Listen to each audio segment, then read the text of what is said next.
salue dans le nom de Jésus-Christ et directement je vous invite à venir avec moi dans les psaumes chapitre 51. Ô Dieu, aie pitié de moi dans ta bonté, selon ta grande miséricorde. Efface mes transgressions, lave-moi complètement de mon iniquité et purifie-moi de mon péché, car je reconnais mes transgressions et mon péché est constamment devant moi.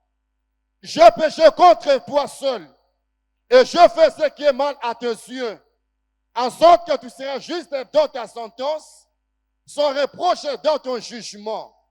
Voici, je suis né dans l'iniquité et ma mère m'a conçu dans le péché. Mais tu veux que la vérité soit au fond du cœur. Fais donc pénétrer la sagesse au-dedans de moi. Détourne ton regard de mes péchés, efface toutes mes iniquités. Ô Dieu, crée en moi un cœur pur, renouvelle en moi un esprit bien disposé. Ne me rejette pas loin de ta face, ne me retire pas ton esprit saint. Rends-moi la joie de ton salut et qu'un esprit de bonne volonté me soutienne. Maintenant tu lis là où c'est écrit parce que toi et moi on n'a pas les mêmes versets. Chez moi c'est Seigneur ouvre mes lèvres et ma bouche publiera ta louange. Verset 17. Oui, chez moi c'est 15. Seigneur, ouvre mes lèvres et ma bouche publiera ta louange. Si tu avais voulu un sacrifice, je t'en aurais offert. Mais tu ne prends point plaisir aux holocaustes. Les sacrifices qui sont agréables à Dieu, c'est un esprit brisé. Oh Dieu, tu ne te donnes pas un cœur brisé et contrit. Reprends par ta grâce de bienfaits sur Sion. Bâtis tes murs de Jérusalem. Alors, tu agréeras de sacrifices de justice, des holocaustes et de victimes tout entières. Alors, on offrira des taureaux sur ton autel. Merci, parole du Seigneur, dans le nom de Jésus. Bien-aimés dans le Seigneur, les quelques passages bibliques que nous avons lus, c'est tout le monde se met d'accord pour dire que c'était la prière que David était en train de faire lorsqu'il avait péché contre Dieu. Et quel était le péché de David à ce moment-là? David venait de commettre double péché. Le premier péché que David venait de commettre, il venait de coucher avec la femme d'Uri. Et non seulement il a couché avec elle, c'est-à-dire il a recouché jusqu'à ce qu'elle est tombée enceinte. Alors, le deuxième péché que David a fait, c'est que quand il constate qu'elle est tombée enceinte, il ne peut pas justifier ça.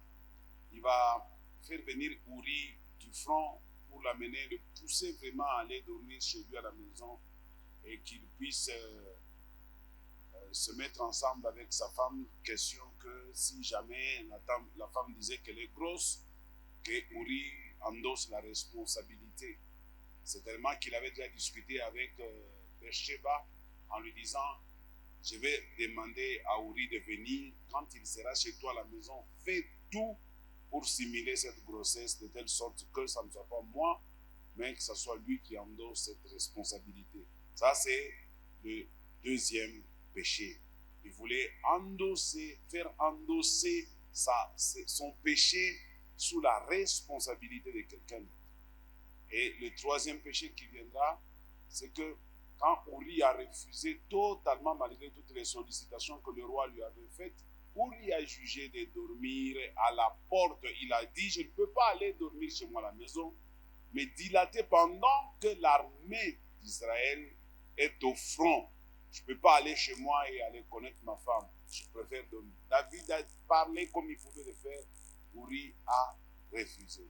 Alors, le troisième péché, David va demander à un général qui était au front, il lui donne une lettre et c'est Uri qui transporte la lettre. C'est-à-dire, il y a une lettre que Uri est en train de transporter dans laquelle il est question de sa mort. Quelqu'un me donne un bon amen? C'est qu'il y a des gens qui transportent des choses dans lesquelles on est en train de faire des complots contre eux. Tu me donnes un bon amen. Il va arriver avec cette lettre auprès du général et le général va le mettre au devant du front et il va retirer tous les soldats. Quand l'ennemi est venu, l'ennemi va les tuer. Ça, c'est le troisième péché de David.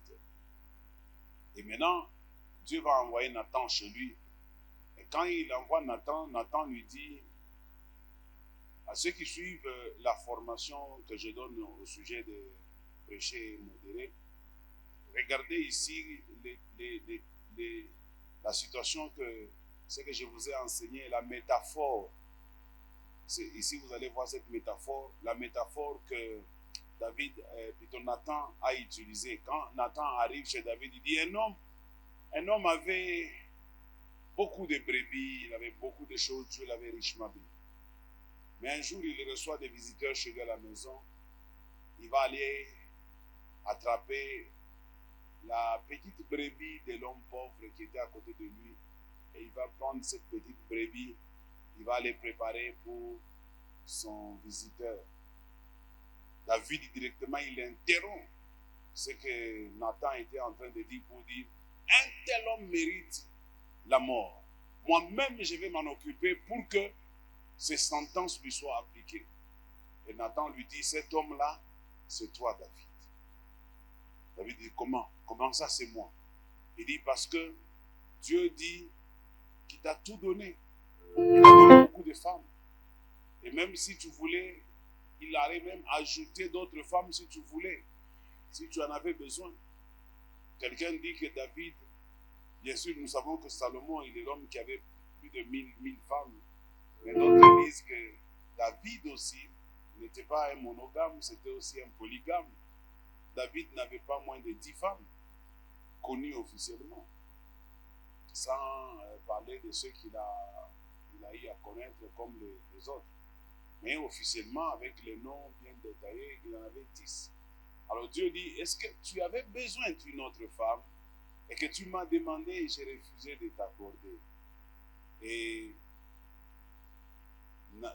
Nathan est parti, David est entré dans sa chambre, il a commencé à faire cette prière qu'on appelle le psaume 51. Ça vous permet maintenant de voir et de comprendre la profondeur des paroles qui concernent un homme qui a péché 3 fois. La première leçon qui va nous aider à beaucoup prier aujourd'hui, c'est que faites-moi confiance de ce que je vais vous dire.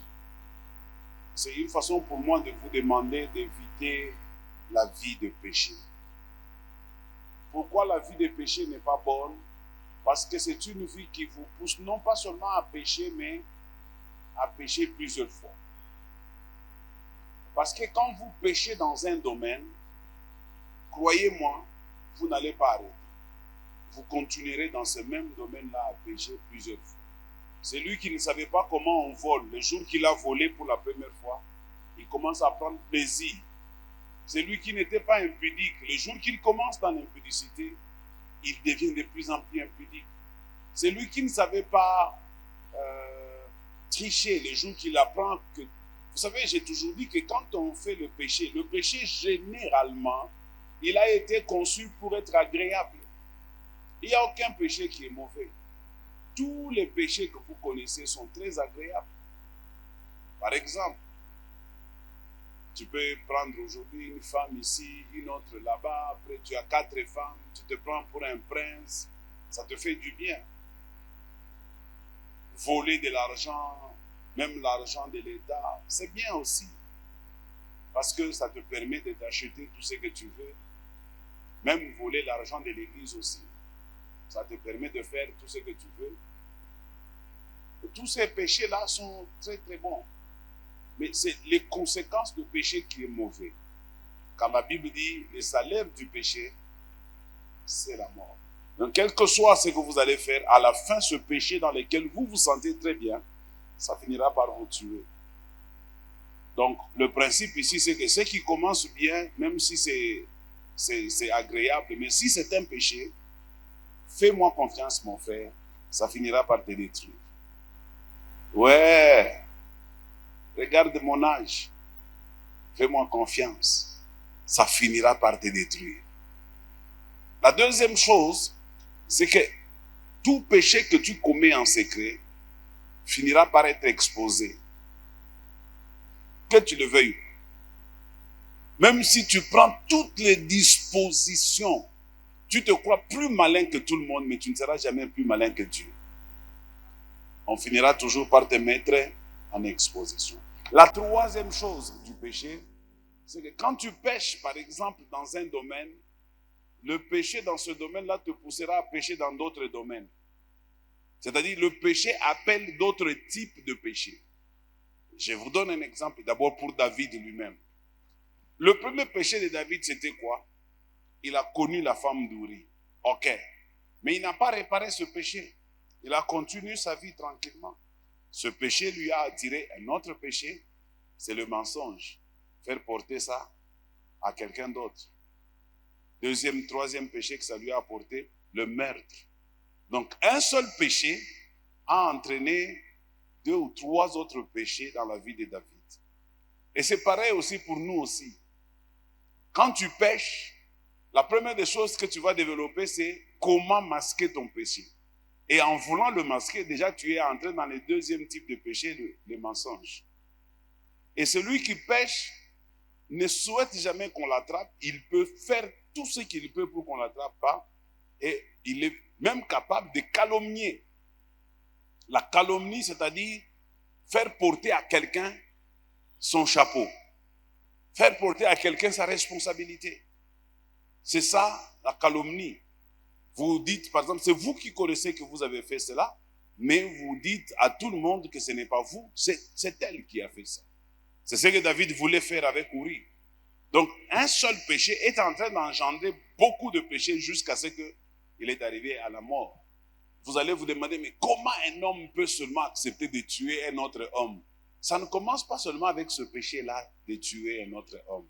Il y a d'autres péchés qui ont précédé et qui n'ont pas pu réparer. Ces péchés sont en train de s'accumuler, d'abord de se répéter, de s'accumuler en appelant d'autres péchés, et les autres péchés attirera d'autres péchés jusqu'à ce que tu seras à mesure de faire le plus grand péché que tu ne pensais pas un jour faire. Ceux qui sont devenus aujourd'hui des criminels, quand ils avaient commencé, ils ne pensaient jamais qu'ils allaient être des criminels, les gens qui tuent les gens dans les maisons. Ça a commencé comme un petit jeu là. Et à la maison, il a volé un jour le téléphone de son grand frère. Et puis, ainsi de suite, petit à petit, il a dissimulé ça. On a dit, c'est pas lui, on a tapé quelqu'un d'autre à sa place. Et puis, un jour, on l'attrape. Et puis, un jour, il décide de quitter la maison. Et puis, un jour, il rencontre des gens. Il commence à voler en ville des petites choses. Et puis, un jour, il se dit, non, on a besoin de faire un grand coup. Et puis, un jour, ils font un grand coup dans une société. Ils attrapent beaucoup d'argent. L'appétit vient en mangeant, n'est-ce pas? Plus ils ont, plus ils veulent avoir. Jusqu'à ce qu'à un moment donné, on l'attrape un jour à la télévision, les mains liées. On est en train de lui dire, on lui porte une arme, il est en train de faire la tête comme ça. Au fait, vous savez pourquoi ils font la tête comme ça? C'est qu'ils ne réalisent pas comment je suis arrivé à ce niveau. Donc, parce que ça avait commencé tellement petit et ça grandit pendant que lui en prenait plaisir. Quelqu'un me donne un bon amen? C'est comme cela, bien aimé dans les Seigneurs. Je voudrais que nous puissions écouter maintenant les paroles de David et puis on va prier. La première parole qu'on a dit, David il dit, Dieu, aie pitié de moi dans ta bonté selon ta grande miséricorde. C'est-à-dire qu'un homme qui veut aller loin, il doit savoir se repentir une fois que le péché est encore au niveau des chevilles. N'attends pas que les péchés arrivent au niveau de la hanche. Hein? Tu me donnes un bon amen?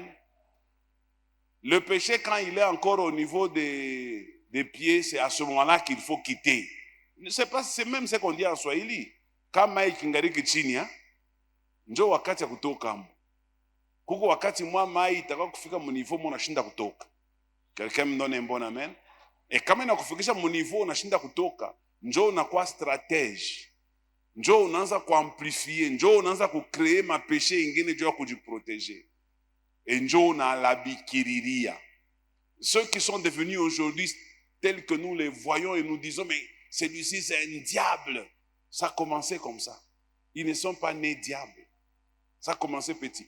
Et dans ces domaines-là, nous sommes tous menacé d'arriver à ça.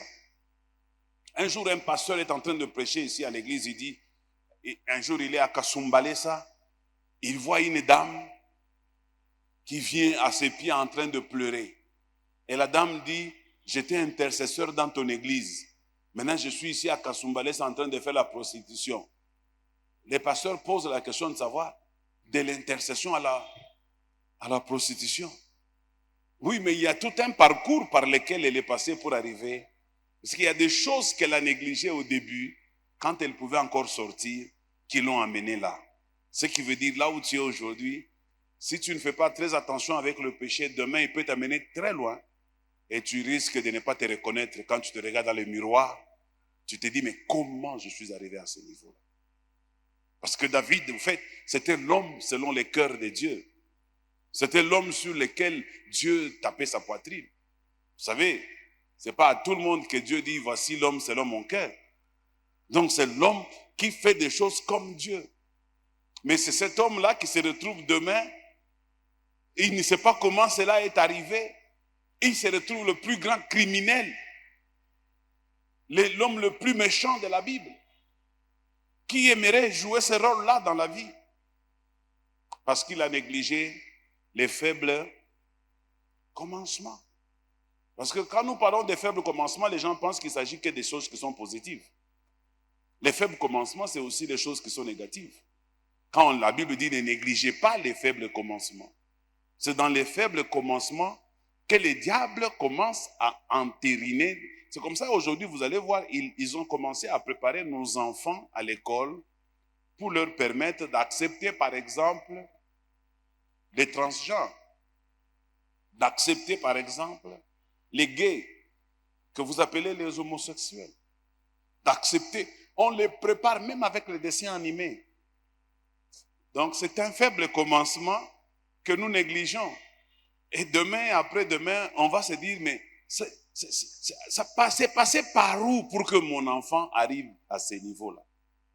Toi-même, tu ne reconnais pas si c'est ton enfant que tu as mis au monde. Parce que quelque chose est en train, dans la vie de cet enfant, petit à petit, en train de le ronger, de le travailler. Pendant que toi, tu étais distrait, même si tu l'as mené à l'église, il faut toujours surveiller nos enfants. Moi, par moment, je peux entrer dans la chambre de mes enfants. Je regarde tout ce qu'il y a là-bas. J'ai le droit de fouiller dans leurs histoires. Mais eux n'ont pas le droit de fouiller dans mes histoires. Si toi, tu es un enfant dans cette église, si tes parents fouillent dans tes histoires, il ne faut pas dire, non, laisse-moi la paix. Quelle paix? Toi, tu connais la paix, toi. Quelqu'un me donne un bon amen. On est au 21e siècle. Quel 21e siècle? Hein? Tu me donnes un bon amen? Qui me donne un bon amen? Donc, ne négligez pas les faibles commencements. Je n'ai pas beaucoup de temps, on va passer par la prière. Il y a quelque chose que David dit, lave-moi complètement de mon iniquité et purifie-moi de mon péché. Ça sera notre première prière que nous allons adresser à Dieu. Les différents passages que nous avons lus seront des prières que nous allons adresser à Dieu. Lave-moi de mon iniquité et purifie-moi de mon péché. Tiens-toi debout. Commence à dire à Dieu. Moi, je ne veux pas te dire dans quel domaine tu sens qu'il y a quelque chose qui est en train de naître, qui peut devenir très dangereux demain. Peut-être c'est un petit SMS. Un petit SMS dans le téléphone, c'est petit. Mais tu ne sais pas ce que ça peut créer. Tu peux un jour, on te voit tous à la télévision, dans les réseaux sociaux. Tu te demandes comment cela est arrivé. Ça a commencé avec un SMS. Alors demande à Dieu de te purifier, de te laver. Prions le Seigneur. Que Dieu te pardonne, qu'il ait pitié de toi, qu'il t'accorde sa miséricorde et sa bonté et que cette chose tombe au nom de Jésus-Christ. Voici notre deuxième requête. Un jour, je suis avec un homme de Dieu. Cet homme de Dieu, il était tombé. Et il m'a parlé. Il m'a dit comment il était tombé. Il m'a dit, il avait l'habitude de négliger certains petits détails. Par exemple, quand il voit une femme bien habillée, il lui dit, ah, tu es très bien habillée. On appelle ça comment des éloges, hein? N'est-ce pas? Hein? Il avait l'habitude de faire des petits éloges comme ça. Non, tu es très jolie. Tu as des très beaux joues, des très beaux yeux, des très beaux ceci. Ton petit sourire là, il est très agréable. Alors, vous devez faire très attention parce que selon lui, la femme avec laquelle il était tombé, lui, il le disait naturellement, comme tout le monde le dit, juste un compliment. Mais la femme, elle, ne le comprenait pas comme un compliment. Pour elle, elle était en train de traduire cela en un intérêt que cet homme avait envers lui. Et la femme a commencé à se prédisposer parce que pour elle, cet homme trouvait qu'elle avait des qualités de beauté. Et c'est comme ça que, pendant qu'il n'avait pas les gardes, il se retrouvera à un niveau où ce n'était plus possible de faire la marche arrière. C'était déjà devenu trop tard. Et quand il m'a dit ça, j'ai dit oui, il a raison. C'est bien de faire des compliments, mais il faut regarder avec qui vous faites les compliments et n'exagérez pas dans les compliments. Parce que quelqu'un risque de très mal l'interpréter. Alors, notre deuxième requête, c'est ce que nous avons dit ici, quand David dit,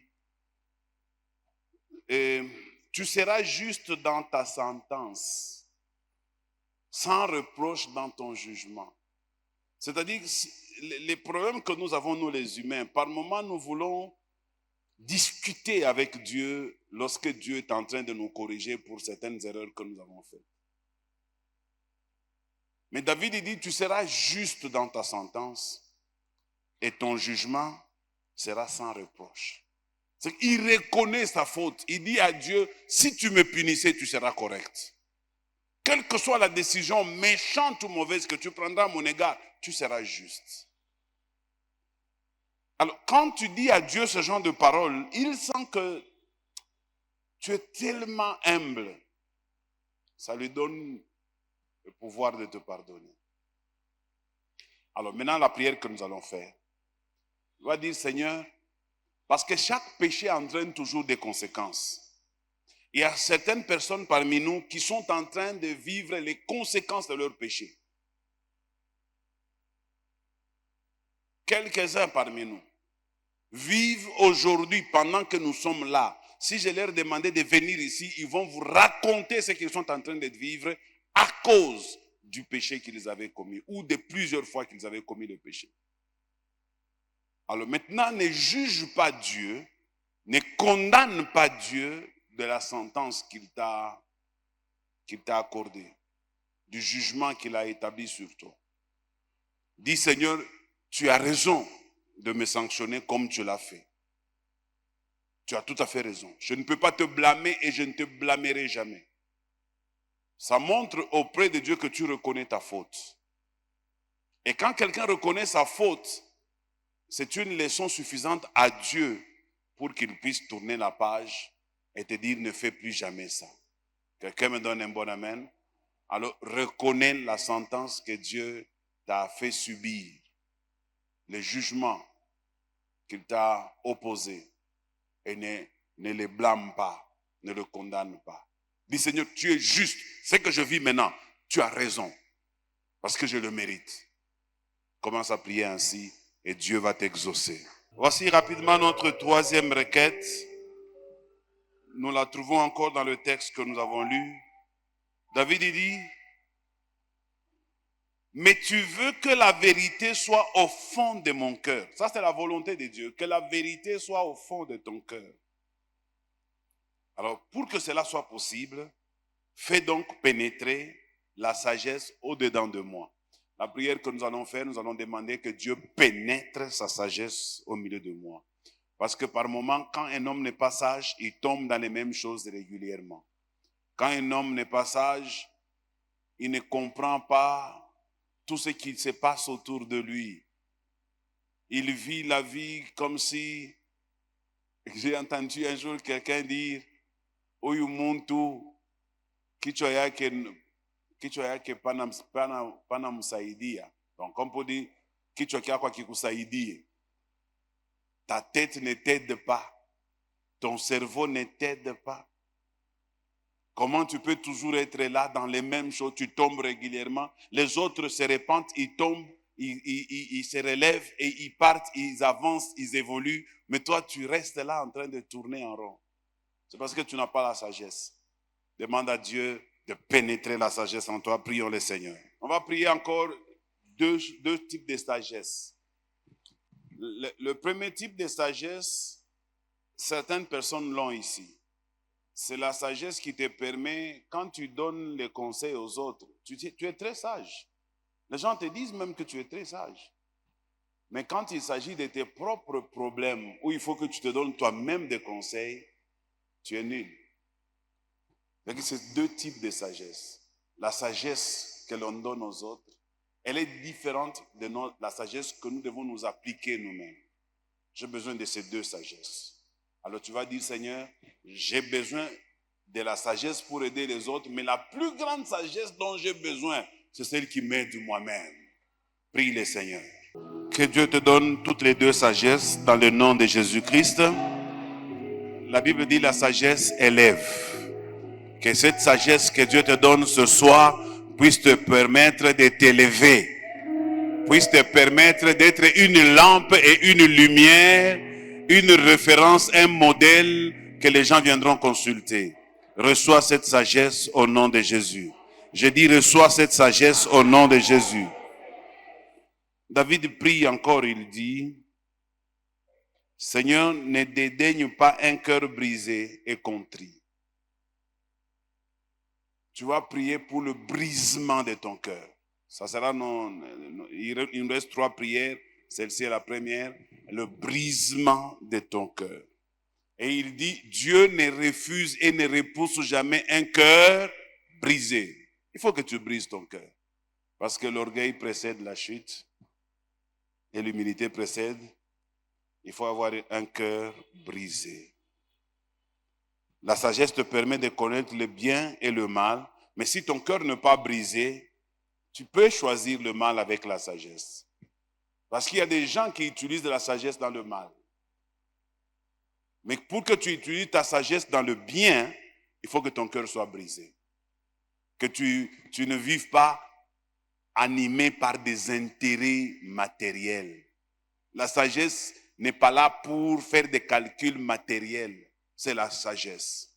Elle résout le problème. L'intelligence nous permet de régler les mathématiques, les équations que nous avons étudiées à l'université, mais la sagesse nous permet de comprendre la vie, de la maîtriser et de réaliser de grandes choses dans la vie. Tu as besoin de cela, mais à condition que ton cœur soit brisé. Prie pour le brisement de ton cœur. Que Dieu brise ton cœur au nom de Jésus-Christ. Que Dieu brise ton cœur au nom de Jésus-Christ. Quand quelqu'un a un cœur brisé, il ne jalouse pas. Quand quelqu'un a un cœur brisé, il ne convoite pas.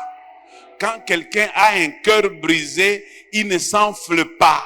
Il ne voit pas quelque chose, il commence à s'agiter. Il a un cœur brisé. Même si un homme passé avec beaucoup d'argent, son cœur est brisé. Même si une belle femme passée à côté de lui, son cœur est...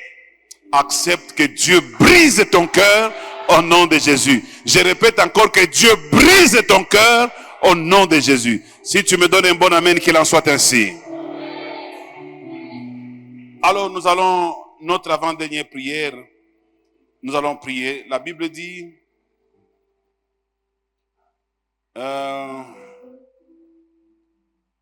Répands par ta grâce tes bienfaits sur Sion, bâtis les murs de Jérusalem. Ça, c'est encore quelque chose que j'ai enseigné à mes élèves hier. Quand on dit bâtis les murs de Jérusalem et répands ta grâce et tes bienfaits sur Sion, Sion ici représente un individu. Jérusalem représente un individu, ce n'est pas Jérusalem la ville. Alors, ici, David nous révèle quelque chose de très fort, c'est que il faut que Dieu bâtisse les murs autour de nous. que Dieu bâtisse les murs autour de toi. C'est-à-dire quoi? Ce sont des murs qui te protègent. Tu as besoin de la protection de Dieu dans ce monde. Si David a été atteint, l'homme selon le cœur de Dieu, c'est parce que soit il était sorti de l'enclos, soit il avait fait tomber les murs. Les murs, c'est ce qui fait par exemple que il y a certaines personnes qui ne peuvent pas t'approcher, qui ne peuvent pas te dire n'importe quoi parce qu'il y a des murs qui vous séparent. Dès que tu fais tomber les murs, c'est fini. Excusez-moi, je vais vous dire quelque chose, le temps part. Vous savez, pour qu'un homme et une femme tombent, la première étape, il faut d'abord que les murs tombent. Les murs, c'est quoi? C'est le respect que vous avez l'un envers l'autre. C'est la crainte que vous avez l'un envers l'autre. C'est le gêne que vous avez l'un envers l'autre. C'est tous ces tabous qui existent entre vous. Vous vous dites non, on est des chrétiens. Non, la parole de Dieu nous interdit. C'est ça les murs. Et quand ça tombe, tu n'es plus en sécurité. Alors tu vas rebâtir les murs en disant Seigneur, rebâtis les murs autour de moi. Et comme ça, tu seras en sécurité. Et personne, pour entrer dans ta vie, doit d'abord être à mesure de renverser les murs. Or, la Bible dit, celui qui va renverser les murs sera mordu par les serpents. Tu lèves ta main et je proclame que Dieu élève des murs de protection sur ta vie, afin que tu sois invisible par les yeux des sorciers, afin que les personnes qui viennent pour t'envoûter ne t'atteignent pas, afin que les personnes qui viennent avec des calculs ne puissent pas te maîtriser. Et toutes les personnes qui citeront ton nom ou qui te lanceront de flèches dans la sorcellerie, les murs vont te protéger. Ils ne te verront pas, ils ne t'atteindront pas, ils ne réaliseront pas. Ce que Dieu fera avec toi sera protégé dans les murs. Ton bonheur sera protégé dans les murs. Ta vie sera protégée dans les murs. Ta famille sera protégée dans les murs. Tes enfants seront protégés dans les murs. Ton argent sera protégé dans les murs. Que Dieu bâtisse les murs autour de nous.